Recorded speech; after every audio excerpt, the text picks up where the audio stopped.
Disrupsi teknologi tidak selamanya sukses. Mayoritas teknologi baru berakhir gagal. Tapi ketika sebagian kecil berhasil, maka teknologi tersebut berpotensi mengubah dunia. Halo semuanya, nama saya Michael. Selamat datang di channel saya, Sikutu Buku. Kali ini saya akan bahas sebuah fenomena yang dikenal sebagai inovator dilema. Bagi siapapun yang sedang menjalankan bisnis, teknologi boleh dibilang sebagai peluang atau ancaman. Bagi pemilik bisnis UMKM, teknologi menciptakan peluang untuk berkembang dan bergerak lebih cepat dibandingkan perusahaan besar dengan birokrasi yang terlalu kaku. Ada contoh klasik yang dikenal sebagai inovator dilema. Bayangkan sebuah perusahaan yang inovatif dan sukses. Sekarang menghadapi pilihan yang sulit ketika ada teknologi baru yang disruptif. Apakah mereka ikut berubah seiring waktu? Apakah mereka berani mengambil resiko untuk kehilangan keunggulan mereka saat ini demi berpindah ke teknologi baru? Atau bermain aman dan punya resiko untuk ketinggalan zaman? Tentu saja ini pilihan yang valid dan perlu digarisbawahi, tidak semua teknologi baru langsung mengubah dunia. Hanya sebagian kecil sekali teknologi baru yang berhasil. Tapi ketika teknologi baru itu berhasil sukses, maka landscape bisnis berubah 100%. Pada akhirnya, tidak ada pemimpin di perusahaan yang ingin berakhir menjadi Kodak kan? Tetap bersikukuh di roll film ketika kamera digital mulai ngetren. Sebelum kita mulai, buat kalian yang mau support channel ini agar terus berkarya, caranya gampang banget. Kalian cukup klik subscribe dan nyalakan loncengnya. Dukungan kalian membantu banget supaya kita bisa rutin posting dan bersama-sama belajar di channel ini. Di masa lalu, ketika kita bicara soal bisnis, mungkin yang sering kali terpikir adalah membuka toko, membuka kedai, membuka rumah makan, dan sebagainya.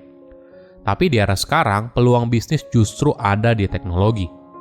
Meskipun begitu, perubahan bisnis bergerak begitu cepat, dan kadang bisnis sulit mengimbanginya. Contohnya begini, Kodak, sebuah perusahaan asal Amerika Serikat yang memproduksi berbagai macam produk yang terkait dengan fotografi analog. Pada awalnya, mereka berkompetisi untuk menciptakan roll film yang bagus, betapa bagus warna yang dihasilkan, dan berbagai perkembangan lainnya.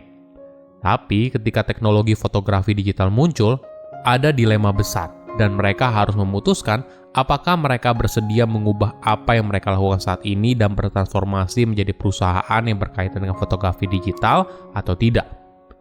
Jika iya, artinya mereka perlu jenis produk yang 180 derajat berbeda, kamera yang berbeda, pabrik yang berbeda, dan jenis pekerja yang berbeda. Bila kamu jadi pemilik perusahaan, apakah kamu berani berkomitmen sebesar itu? Apakah kamu mengadopsi hal baru atau bersikukuh pada hal lama yang sudah terbukti berhasil? Mayoritas orang seringkali menganggap diri mereka sebagai orang yang up to date. Mereka terbuka dengan teknologi. Mereka tidak tinggal di masa lalu dan berani mencoba hal baru. Tapi realitanya tidak begitu. Sulit sekali untuk mengubah kebiasaan yang sudah ada dan preferensi yang sudah terbentuk. Nah, apakah kamu adalah orang yang melek teknologi dan terbuka hal baru? Jika iya, apakah kamu bersedia mengganti pasta gigi kamu sekarang dengan pasta gigi jenis tablet? Ini adalah jenis pasta gigi yang lebih ramah lingkungan dan kamu tidak perlu lagi membeli pasta gigi dengan kemasan plastik seperti yang selama ini dijual sejak tahun 1995. Jadi, cara kerjanya adalah kamu bisa mengunyah pasta gigi tablet ini, lalu kamu tambahkan air pada sikat gigi, kemudian kamu mulai menggosok gigi. Walaupun alternatif ini lebih ramah lingkungan daripada sekarang, tapi ternyata tidak banyak konsumen yang bersedia untuk pindah. Kenapa? Mungkin perlu dipahami kalau manusia adalah makhluk yang terbentuk oleh kebiasaan. Kita berpakaian seperti layaknya kita berpakaian setiap hari. Kita menggosok gigi seperti halnya yang kita lakukan setiap hari. Jadi, jika sebuah perusahaan atau merek ingin mengubah perilaku konsumen, maka mereka harus mencoba untuk mengubah kebiasaan yang sudah ada dan ini bukan pekerjaan yang mudah. Kembali ke contoh pasta gigi. Ketika kita pergi ke supermarket untuk membeli pasta gigi, kemungkinan besar kita membeli jenis dan merek yang kita gunakan. Bahkan mungkin saja kita tidak melihat jenis dan merek yang lain.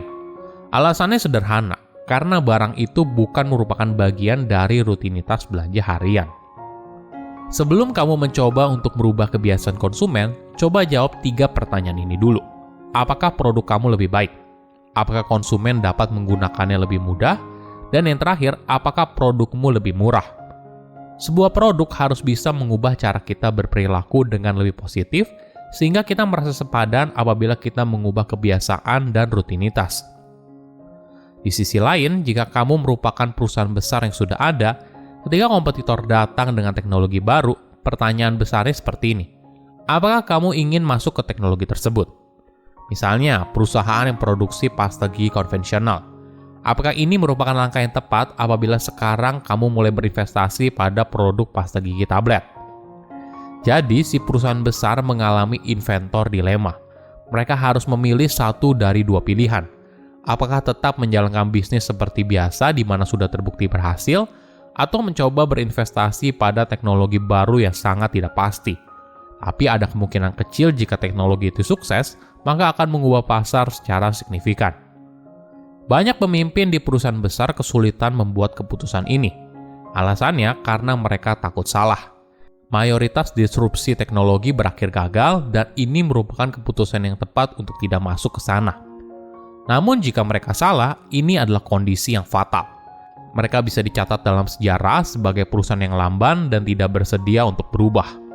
Menariknya, di tahap awal, disrupsi teknologi tidak terlihat sebagai ancaman. Memang betul ini adalah cara baru atau teknologi baru, tapi belum tentu lebih baik. Contohnya adalah Blockbuster dan Netflix. Di tahap awal, Netflix jauh lebih buruk daripada Blockbuster. Bayangkan kamu butuh 5 hari untuk film yang kamu sukai ada di kotak suratmu, dibandingkan hanya 5 menit jalan kaki ke toko Blockbuster di dekat rumah. Jadi wajar saja, di tahun awal, Netflix mudah sekali untuk dipinggirkan, dan itu yang memberikan mereka waktu untuk jadi lebih baik. Oke, berapa lama sih sebuah inovasi bisa menyebar luas dan digunakan banyak orang? Ada sebuah pola dinamakan siklus hidup adopsi teknologi atau dikenal sebagai S-curve. Secara umum, adopsi teknologi baru berjalan sangat lambat di awal. Kemungkinan hanya digunakan oleh penghobi. Tipe konsumen ini jauh berbeda dengan mayoritas tipe konsumen pada umumnya. Di tahap awal, sulit mengetahui apakah sebuah teknologi bisa sukses berkembang luas atau gagal. Lalu di tengah kurva S, tiba-tiba terasa bergerak begitu cepat. Ada banyak faktor pendukung, entah teknologinya semakin canggih atau bisa saja tidak ada hubungannya dengan kualitas produk itu sendiri. Misalnya endorsement dari influencer media sosial yang tiba-tiba saja posting produkmu di media sosial. Nah, pertanyaannya, bagaimana cara kita bisa mempercepat proses adopsi ini? Mungkin yang pertama, coba lihat siapa orang yang pertama kali menggunakan teknologi tersebut. Jadi, sekarang kamu tahu kemana kamu harus fokus dan melihat bagaimana produk tersebut berkembang. Kedua, disrupsi. Disrupsi bukan hanya soal produk baru yang lebih baik. Disrupsi mengubah seluruh konsepsi seseorang tentang apa yang mereka inginkan dan bagaimana mereka menggunakan sesuatu. Momen tersebut merupakan momen peluang dan bahaya. Perusahaan besar yang sukses menjalaninya dengan hati-hati karena suatu alasan yang baik, karena bisa saja justru bisa merusak apa yang sudah ada. Nah, keraguan mereka adalah peluang kamu untuk sukses. Silahkan komen di kolom komentar pelajaran apa yang kalian dapat ketika tahu informasi ini. Selain itu, komen juga mau tahu informasi apa lagi yang saya review di video berikutnya. Saya undur diri, jangan lupa subscribe channel YouTube Sikutu Buku. Bye-bye.